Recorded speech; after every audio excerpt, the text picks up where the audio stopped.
Hi అండి, నేను మీ వర్షిని. ఎలాంటి పిండి నానబెట్టకుండా అప్పటికప్పుడు మనం ఏ టిఫిన్ అనుకోకుంటే ఇలా చేయొచ్చు. ఒక అరగంట ముందు అనుకున్నా కూడా చేసుకోవచ్చు.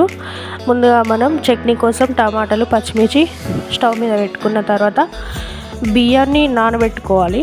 ఇవి బియ్యము నానబెట్టిన పిండి, ఆలు, ఓమా, సాల్ట్ వేసుకోవాలి. బియ్యాన్ని అరగంట ముందు మంచిగా కడిగి నానబెట్టి ఉంచుకొని మంచిగా మెత్తగా పిండి పట్టుకోవాలి. అందులోనే ఇవన్నీ వేసుకొని మిక్సీ పట్టుకోవాలి. మెత్తగా చూసారుగా ఎంత బాగున్నాయో, అట్లుంటాయి.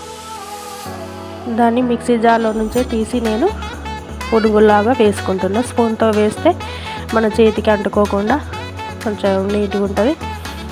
పునుగులు కూడా గుండ్రగా వస్తాయి.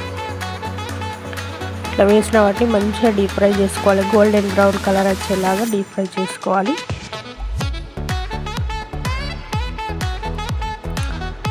పల్లీలు కూడా ఇట్లా మనం ప్లేస్ బాగా లేనప్పుడు ఇలా జల్లించుకుంటే చెత్త బాగా ఇల్లంతా కాకుండా ఉంటుంది.